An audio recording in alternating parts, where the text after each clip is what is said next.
Hi friends, ఈరోజు మళ్ళీ మీ ముందుకి ఒక కొత్త ఐటెం తోటి అయితే వచ్చేసానండి. ఈరోజు పేపర్ చాకు, పేపర్ నైఫ్ ఎలా తయారు చేయొచ్చో ఈజీగా చూసేద్దాము. దీనికి టేపు, గమ్ము, సిజర్, పిన్ మిషను ఏమీ అవసరం లేదు. చూడండి, ఒక వైట్ పేపర్ తీసుకొని ఇలా ఫోల్డింగ్ చేసి, ఇది నైఫ్ యొక్క ఫ్రంట్ పార్ట్ అండి, పైన ఉండే నైఫ్ చాకు పార్ట్ ఇది. చూడండి, పేపర్ ఇలాగా ఫోల్డింగ్ చేసి, చాలా ఈజీ అండి. ఇలాంటి ఐటమ్స్, పేపర్ ఐటమ్స్ మనసు పెడితే మనం నేర్చుకోలేనిది అంటూ ఏమీ ఉండదు. మీలో కూడా ఇటువంటి టాలెంట్స్ ఉంటే తప్పకుండా ట్రై చేయండి ఫ్రెండ్స్. చూడండి, నైఫ్ యొక్క చాకు యొక్క ఫ్రంట్ పార్ట్ ఇది, పైన పార్ట్ ఇలా ఫోల్డింగ్స్ చేసిన తర్వాతకి పైన ఇలా క్రాస్ ఫోల్డింగ్స్ చేయాలి. అటు ఇటు కూడా రెండు వైపులా క్రాస్ ఫోల్డింగ్స్ చేసేసేయాలి. చూడండి, అంతే, చాకు యొక్క ఫ్రంట్ పార్ట్ అయితే తయారైపోయింది.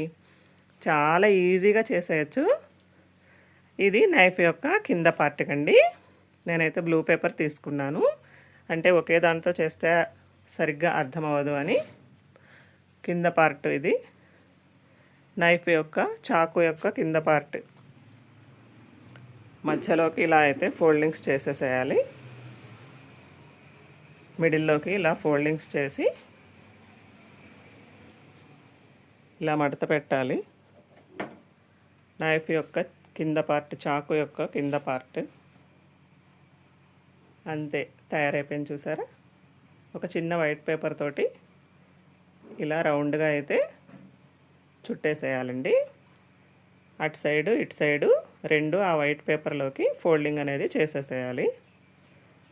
అంతే, చాకు యొక్క కింద పార్ట్ పట్టుకుంటాం కదండి మనం, నైఫ్ యొక్క కింద పార్ట్ ఇది తయారైపోతుంది.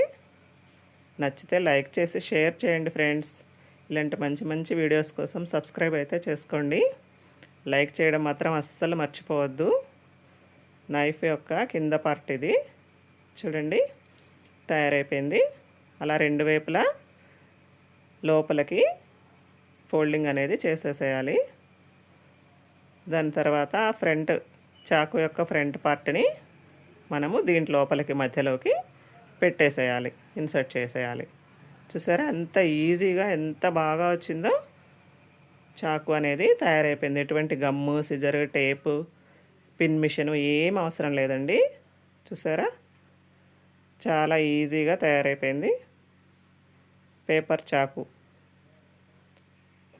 నేను ముందుగానే ఒకటి తయారు చేసి పెట్టాను. చూడండి, ఎంత బాగా వచ్చిందో కదా. నచ్చితే లైక్ చేసి షేర్ చేయండి ఫ్రెండ్స్. ఇలాంటి మంచి మంచి వీడియోస్ కోసం సబ్స్క్రైబ్ చేసుకోండి. Thank you watching for my channel.